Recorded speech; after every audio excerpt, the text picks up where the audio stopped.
2 summers ago, I had 4 zucchini plants that barely gave me a dozen fruits all season. The following year, same bed, same seed variety, same spot in the yard, I pulled over 60 zucchinis off those same 4 plants. My neighbors thought I had found some secret fertilizer. I hadn't.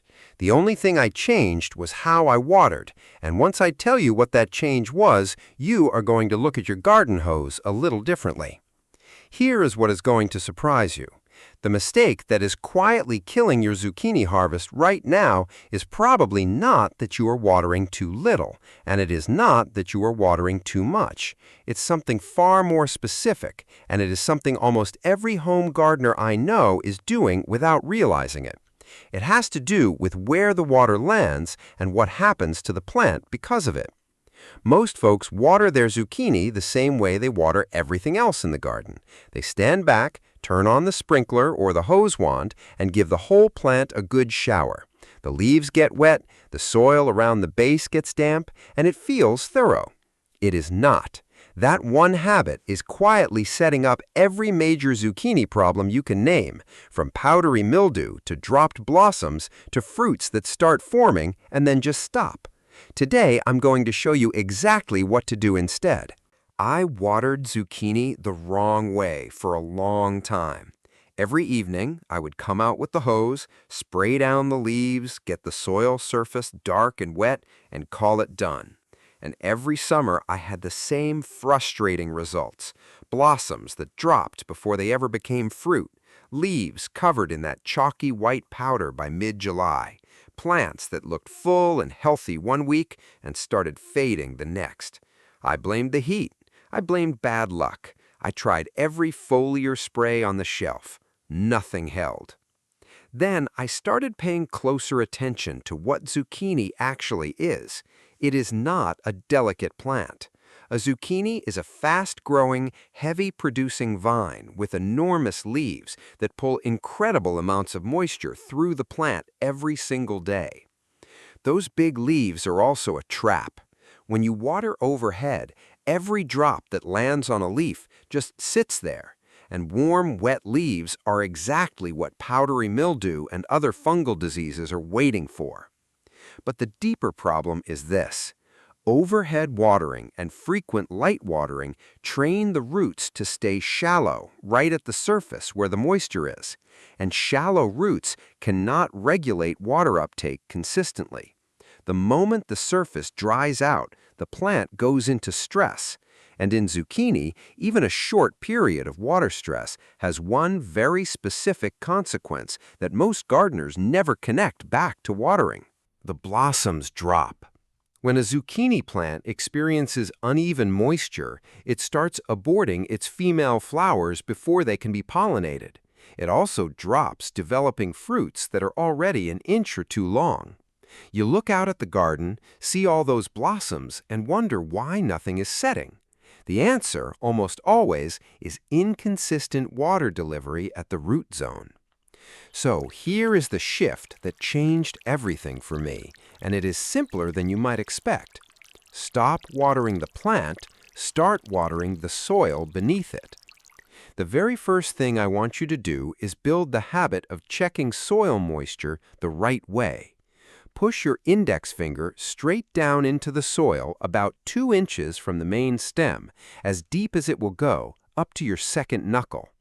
If it feels cool and slightly damp, like a wrung-out sponge, you do not need to water. If it is dry and crumbly all the way down, it is time. Do not go by what the surface looks like. Zucchini roots pull from several inches down, and the surface can look parched even when there is plenty of moisture below. Once you know it is time to water, here's how to do it right. Give each plant a full, slow, deep soak right at the base.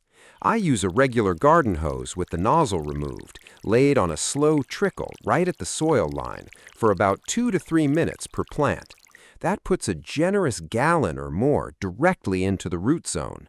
No leaves touched, no wet foliage, just deep, direct water exactly where the roots are waiting for it.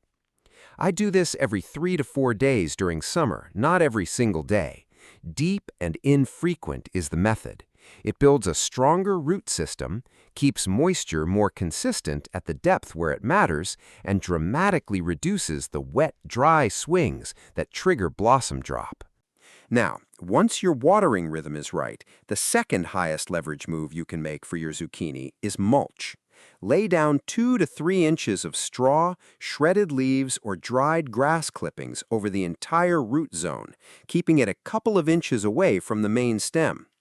Mulch cuts surface evaporation significantly, keeps the root zone cooler on scorching summer days, and holds the moisture consistency that stops blossom drop before it even starts. This one step alone can take you from watering 4 times a week down to once or twice.